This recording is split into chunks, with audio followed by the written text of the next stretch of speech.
Alhamdulillah, Alhamdulillahi Rabbil Alamin, wassalatu wassalamu ala ashrafil anbiya wal mursalin wa ala alihi wa sahbihi ajma'in. 652 নম্বর হাদিস, সুনানে আবু দাউদ। ইয়ালা ইবনে সাদ্দাত ইবনে আওস রাদিয়াল্লাহু তাআলা আনহু থেকে তার পিতা শুনতে বর্ণিত, রাসূল করিম সাল্লাল্লাহু আলাইহি সাল্লাম বলেছেন যে তোমরা ইহুদিদের উল্টো করো। ইহুদিরা যেই নিয়মে সালাত আদায় করে সেই নিয়ম তোমরা কি পরিবর্তন করো, তাকে অ্যাভয়েড করে যাও, এড়িয়ে যাও। ইহুদিরা মৌজা দিয়ে নামাজ পড়ে না এবং পায়ে জুতা পরে তারা নামাজ আদায় করে না। হাদিস। তার কারণ হচ্ছে ইহুদিরা মনে করে মৌজা এবং জুতা হচ্ছে সবচেয়ে ছোট এবং নিকৃষ্ট মনে করে। বলতো তারা বলেছে যে মৌজা এবং জুতা পরে সালাত আদায় করা যাবে না। ইহুদিরা বলে আমার রাসূল সাল্লাল্লাহু আলাইহি সাল্লাম বলেছেন পরিষ্কার যদি থাকে মৌজা এবং জুতা সে দিয়ে নামাজ আদায় করা যায়। ইহুদিরা তারা হচ্ছে কি জানেন, তারা হচ্ছে ইসলামের রাসূল করিম সাল্লাল্লাহু আলাইহি সাল্লামের থেকে আলাদা। কোনো নিয়ম শৃঙ্খলা তাদের মধ্যে নেই। আরও বহুত কিছু রয়েছে তাদের মধ্যে। তাদের মধ্যে মেয়েরা স্ত্রী যখন হায়েজ হয়, হাদিসের সাথে হাদিসটা চলে আসছে, মেয়েরা যখন হায়েজ হয়ে যায় তারা মনে করে স্ত্রী তার কাছে একটা বাত হয়ে গেল, নিকৃষ্ট হয়ে গেল, দূর হয়ে গেল, দূর সরে যাও। তারা এটা মনে করে। যখন ইহুদি মেয়েদের স্ত্রীদের যখন হায়েজ হয়ে যায় তখন তারা তাদের কাছে রাখে না, তারা বিছানাকে পরিবর্তন করে দেয়, সিটকে পরিবর্তন করে দেয়, জায়গাকে পরিবর্তন করে দেয়। আল্লাহ রাসূল সাল্লাল্লাহু আলাইহি সাল্লাম আয়েশা রাদিয়াল্লাহু তাআলা আনহা ঘুম থেকে উঠলেন, কি জানি ভাববেন, কি ভাবলেন পরিবর্তন করবেন। আয়েশা রাদিয়াল্লাহু তাআলা আনহাকে আল্লাহ রাসূল সাল্লাল্লাহু আলাইহি সাল্লাম প্রশ্ন করলেন, কি হয়েছে তোমার? আমার হায়েজ হয়েছে, পরিবর্তন করো। করলেন আল্লাহ রাসূল সাল্লাল্লাহু আলাইহি সাল্লাম আয়েশা রাদিয়াল্লাহু তাআলা আনহাকে কম্বলের ভিতরে নিয়ে নিলেন, জড়িয়ে ধরলেন। কম্বলের ভিতরে বলেন, লেপ বলেন, তোশক বলেন, যেটা বলেন উপরের যে আবরণ রয়েছে সেটার ভিতরে আয়েশা রাদিয়াল্লাহু তাআলা আনহাকে আল্লাহ রাসূল সাল্লাল্লাহু আলাইহি সাল্লাম জড়িয়ে নিলেন। আর ইহুদিরা বলেন যে দূরে সরে যাও, তুমি অপবিত্র, দূরে সরে যাও। আল্লাহ রাসূল সাল্লাল্লাহু আলাইহি সাল্লাম একটা হাদিসের ছোট্ট হাদিসের ভিতরে অনেক হাদিস চলে আসে। আল্লাহ রাসূল সাল্লাল্লাহু আলাইহি সাল্লাম আয়েশা রাদিয়াল্লাহু তাআলা আনহাকে জিজ্ঞেস করলেন, আয়েশা কি হয়েছে? আমার হায়েজ হয়েছে। আল্লাহ রাসূল সাল্লাল্লাহু আলাইহি সাল্লাম বলেন, এটা তো আদম আলাইহিস সালামের সন্তানের। কারণ আমরা সকলেই বাবা আদম আলাইহিস সালামের সন্তান। কারণ মেরাজে গিয়েও প্রথম আকাশের উদ্বোধন যখন হবে, হযরত জিবরাইল আমিন সঙ্গী ছিলেন, এই সফর ছিলেন, সফির সঙ্গী ছিলেন জিবরাইল আমিন। লম্বা করি না ছোট করি, তিনি ঊর্ধ্বগমে চলে গেলেন। বাবা আদম আলাইহিস সালাম তিনি গমটা মুখের মধ্যে বসা ছিলেন। প্রশ্ন করলেন, কে? বাবা বাবা আদম আলাইহিস সালাম, উনি তো আমার বাবা। আল্লাহু আকবার।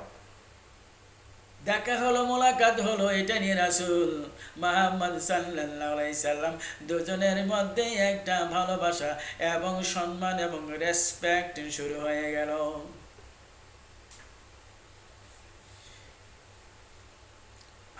বাবা আদম আলাইহিস সালাম আল্লাহর রাসূলকে পারমিশন দিলেন, যাও উপরে যাও। আমি আর চলে গেলাম না, নিচে রয়ে গেলাম। ওয়াস উপরে আর কি নিলাম না, প্রথম আকাশ থেকে আবার নিচে চলে আসলাম। বন্ধুরা শুনুন, তার কারণ হচ্ছে এটাই সম্পূর্ণ নয়, আমি যা বলি আমাকে বলতে দিবেন। তার কারণ হচ্ছে কথার দৃষ্টি চলে আসে। সকলের ব্রেন ভাই এক নয়, সকলের কথাও এক নয়। ইহুদির সাথে যখন উল্টো হয়ে যায়, আপনি উল্টো করতে হবে বন্ধুরা আমার। ইহুদির একটা নাম্বার চিরশত্রু। ইহুদির মধ্যে আবার যারা এই ফিলিস্তিনি জগতে কণ্ঠপন্থী নেতানুয়া, তার সৈন্যবল আমাদের ফিলিস্তিনি গাজার ভাই বোনদেরকে 2023-24 সালে 60,000 মুসলমান ভাই বোনকে হত্যা করেছে। এই কঠোরপন্থী ইহুদির জন্য ইহুদি দেশের মধ্যে আরো বহু ইহুদি রয়েছে ভদ্র নরম। কোন কারণে তোমরা গাজা দখল করতে যাও? কোন কারণে ফিলিস্তিন দখল করতে যাও? এটা তার বাপ দাদার জায়গা, তোমরা কেন দখলে যাচ্ছ?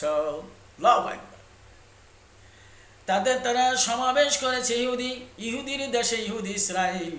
কিন্তু বন্ধু, আমি আপনাদেরকে বলে দিতে চাই, কঠোরপন্থী ইহুদি আর ভদ্র নরম ইহুদি, যে ইহুদিরা বলেছে তাদেরকে মারো না, ট্যাঙ্কগুলা তোমরা ফেরত নিয়ে আসো। এখান থেকে অনেক ইহুদিকে জেলে রাখা হয়েছে। হোয়াইট হাউসের আমেরিকার 300 জন ইহুদি ওয়াকআউট করেছে। কেন? মুসলমানদের জন্য বাইডেন অনেক সরঞ্জাম পাঠানো হয়েছে ইসরায়েলে মুসলমানদেরকে হত্যা করার জন্য। এগুলো আনতে দেওয়া হবে না, যেতেও দেওয়া হবে না। ওয়াকআউট করেছে বলে সরকারি বাইডেন প্রশাসন ওই ইহুদিদেরকে হাতের পিছনে বেঁধে তাদেরকে 300 জনকে কারাগারে প্রেরণ করা হয়েছে। তাহলে বন্ধু মনে করেন, ইহুদির মধ্যে 2 ইহুদি রয়েছে, কঠিরপন্থী আর এবং কঠোরপন্থী উগ্রবাদী হিন্দু এবং উগ্রবাদী বুদ্ধিস্ট রয়েছে। তারা মুসলমানদের উপরে খেপা, আর মুসলমানরা এমনভাবে মারবে, কোনো একদিন বুঝে রাখো, একদিন বুঝে রাখো, 1 ইঞ্চির জন্য তোমাকে হাজার হাজার গর্তের ভিতরে যেতে হবে। বন্ধুরা আমার, আমরা মুসলমান ইহুদির কথা বলতে এসে জুতা পা দিয়ে নামাজ পড়া, মৌজা পা দিয়ে নামাজ পড়ার প্রসঙ্গে কথা বলছি। আমরা মুসলমান নামাজ পড়ি, কিন্তু নামাজ হয় না, আল্লাহ তাআলা দরবারে কবুল হয় না। আমরা হচ্ছে মুনাফিক। আল্লাহ বলেছেন, ইন্নাল মুনাফিকিনা ফিদ দারকিল আসফালি মিনান নার। মুনাফিক হচ্ছে জাহান্নামের সর্বনিম্ন স্তরে। আবার অন্য আয়াতে বলেছেন, ইয়া আইয়ুহান নাবিয়্যু জাহিদিল কুফরা ওয়াল মুনাফিকিনা। আল্লাহ বলেন রাসূল সাল্লাল্লাহু আলাইহি সাল্লাম, রাসূলের কথা শুনে সাল্লাল্লাহু আলাইহি সাল্লাম, আপনি কাফিরের এবং মুনাফিকের বিরুদ্ধে সংগ্রাম করুন, যুদ্ধ করতে বলেছেন। আল্লাহ তাআলা বলেছেন, নবীকে জানিয়ে দিয়েছেন। তাহলে কি আমরা কি আর বসে থাকতে পারি নাকি? বন্ধুরা, আমরাও যুদ্ধ করব নবীর পক্ষ হয়ে, আল্লাহর পক্ষ হয়ে। আল্লাহ এবং রাসূল সাল্লাল্লাহু আলাইহি সাল্লামের শত্রু দুশমন, আমরা প্রতিহত যুদ্ধ করব, জান এবং মালের বিনিময় হলো। বন্ধুরা আমার একটা কথা বলি, এই ইহুদির মধ্যে যখন ভাগ হয়ে যাবে, তাদের সাথে যুদ্ধ হবে। ইহুদির সাথে যুদ্ধ হবে। যুদ্ধ হতে হতে মানুষের হুঙ্কারে, মানুষের কঠিন বিষয় এবং মানুষের কঠিন হুঙ্কার থেকে ইহুদিরা পলায়ন করা শুরু করবে। ইহুদিরা গাছে পালাবে। একটা গাছ, গার্গা গাছ রয়েছে, সেই গাছটা বলে দেবে, আমার পিছনে ইহুদি পালায়ন করেছে, তুমি তাকে হত্যা করো। আর কোনো গাছ বলবে না, চুপ করে বসে থাকবে। বন্ধুরা, এমন একটি দিন আসবে, সেই দিনটা আমরা গণছি। ইমাম মেহেদী আসবে, ঈসা আলাইহিস সালাম আসবে, সকলে নবী সাল্লাল্লাহু আলাইহি সাল্লামের আনুগত্য হয়ে কাজ করবেন, মানুষকে দাওয়াত করবেন। বন্ধুরা আমার, আসুন আমরা যেইভাবে নামাজ পড়া দরকার, আল্লাহ তাআলা বলেছেন ওয়াকিমুস সালাত ওয়াতুজ যাকাত, নামাজ কায়েম করো, যাকাত প্রতিষ্ঠিত করো, আল্লাহর আনুগত্য করো, রাসূলের আনুগত্য করো। যেইভাবে আনুগত্য করতে বলেছেন আল্লাহ এবং রাসূলের, সেভাবে আনুগত্য করতে হবে। রাসূল বলেছেন জুতা এবং মৌজা পরে আপনি সালাত আদায় করতে পারবেন, পরিষ্কার হলে কোনো সমস্যা নাই। কিন্তু ইহুদিরা বলে মৌজা পরে জুতা পরে সালাত আদায় করা যাবে না, এটা একটা নিকৃষ্ট কাজ। তাদের সাথে আমাদের কোনো মিল থাকবে না ইবাদত বন্দিগিতে। বন্ধুরা আমার, ইহুদিরা বলে তারা যখন রোজা রাখে, আল্লাহ রাসূল সাল্লাল্লাহু আলাইহি সাল্লাম জিজ্ঞেস করলো তুমি কেন রোজা রাখছো? রোজা রাখছে এই জন্য হযরত মুসা আলাইহিস সালাম এই মুহূর্তে, এই সময়টুকু তিনি বিজয় করেছেন। আল্লাহ রাসূল সাল্লাল্লাহু আলাইহি সাল্লাম বলেন মুসা আলাইহিস সালাম আমার ভাই। আল্লাহ রাসূল সাল্লাল্লাহু আলাইহি সাল্লাম সাহাবীদেরকে জানিয়ে দিলেন যে তোমরা সকলে রোজা 2টা রাখবা, আর ইহুদিরা 1টা রাখে। ইহুদের সাথে যেন আমাদের কোনো যেন মিল না হয়। অনেক অনেক অনেক হাদিস, কোনো মিল ইবাদতের জন্য না হয়, 2টা রাখবে না। যদি তারা 2টা রাখে, আমরা 3টা রাখবো, তাদের সাথে যেন আমাদের কোনো মিল না হয়। আল্লাহ রাসূল সাল্লাল্লাহু আলাইহি সাল্লাম সাহাবীকে প্রশ্ন করলেন, আল্লাহ রাসূল সাল্লাল্লাহু আলাইহি সাল্লাম সাহাবী প্রশ্ন করলেন আল্লাহ রাসূল সাল্লাল্লাহু আলাইহি সাল্লাম যে দাড়ি চুল ইহুদিদের সব পাকা সাদা থাকে, আমরা কি করব? সাহাবীরা বললেন তার উল্টোটা করো, তার মানে হচ্ছে তুমি কালার করো, রং লাগাও। আবার এসেছে রং লাগার উদ্দেশ্য যে তোমরা কালো, যে এটাকে হিজাব বা কালো লাগাতে নিষেধ করেছেন, কালো ছাড়া অন্য কিছু লাগাতে বলেন। প্রশ্ন থেকে যায়, বন্ধুরা আমার, যারা বিবাহ বন্ধনে আবদ্ধ হয় না, এখনো বিবাহ বন্ধনে আবদ্ধ হয় না, অল্প বয়সে তার চুল এবং দাড়ি পেকে গিয়েছে, তার কি করণীয়? তাই না? কেউ কেউ প্রশ্ন করেন, অনেক আলেম প্রশ্ন করেছেন, শ্রোতারা প্রশ্ন করেছেন, দাড়ি সব পেকে গিয়েছে, কলম লাগানো, কালি লাগানো জায়েজ হবে কিনা? কয় জায়েজ নাই, নিষিদ্ধ করেছেন, হারাম। হুজুরকে প্রশ্ন করছেন, হুজুর বুড়ো মানুষ হয়ে গিয়েছি আমি, হারাম। হুজুর কম বয়স, বিবাহ করে নাই, একই সমান কখনো হবে না ভাই।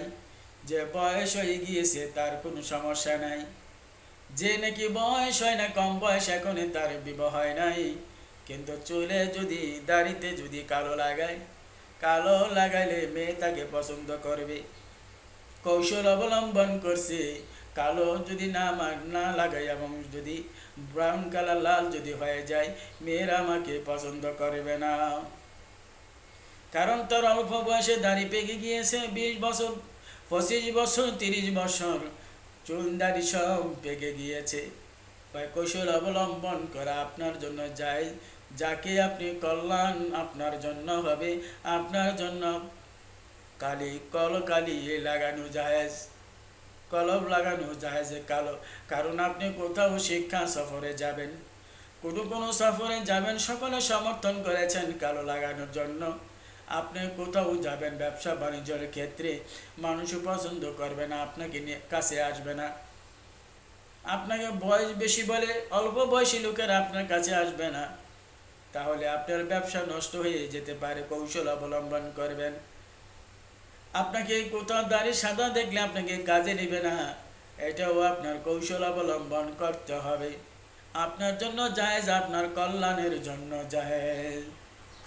কিন্তু অনর্থক কারণে কোনো অনর্থক কারণে আপনি 90 বছর 80 বছর আপনি কামল দিলেন, এটা আপনার জন্য জায়েজ নয়। খুব খেয়াল, সতর্ক, আপনার কল্যাণের জন্য জায়েজ হবে। বন্ধুরা আমার, ইহুদিরা এটাই বোঝাতে চেয়েছেন, কারণ তাদের উল্টুটু করতে হবে। তারাও ইবাদত বন্দিগি করে, নামাজ সালাত আদায় করে, রোজা রাখে। দেখেন, খেয়াল করে দেখেন, তারা মাথা কুলো ঝুঁকায় এরকম করে। বন্ধুরা আমার, তাদের মতন হতে হবে না, তাদের মতো করতে যাব না ভাই। দুঃখের পরিতাপের বিষয়, আমাদের দেশে যারা ইসলামিক সংসার করেছেন, ইসলামী মাহফিল করেন, যেইভাবে আপনার শরীরকে ডুলিয়ে আপনি নাচ গান করেন, যেভাবে মাজারি যেইভাবে করেন, আমি নাম নিচ্ছি না, যেইভাবে আপনি ইসলামের ওয়াজের মঞ্চে বসে আপনি যেইভাবে ড্যান্স মারেন, জিকির করেন, এ জিকির কখনো আল্লাহ বলে না। আপনার জিকির হতে হবে সেইভাবে, সেই জিকির ভদ্র নর্ম থাকতে হবে। আপনার এই জিকিরে যেন কোনো মানুষ যেন মন্তব্য না করে, আপনার জিকিরে যেন মানুষ যেন হতাশা না হয়, আপনার জিকিরে যেন আল্লাহ তাআলার দেওয়া যে সালাত এবং কোরআন এবং সুন্নাহ মানুষ যেন মন্তব্য না করে। আল্লাহ এবং রাসূলের ইবাদত বন্দেগী করবেন, মানুষ পাগল হয়ে যাবে করার জন্য।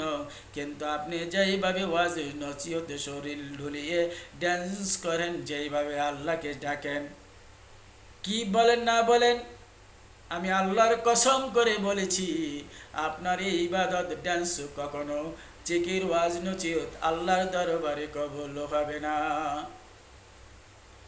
বন্ধুরা আমার, আমি আপনাকে সতর্ক করে দিচ্ছি, সতর্ক বাণী, আপনি সচেতন হয়ে যান। আলহামদুলিল্লাহ, বারাকাল্লাহ খায়ের।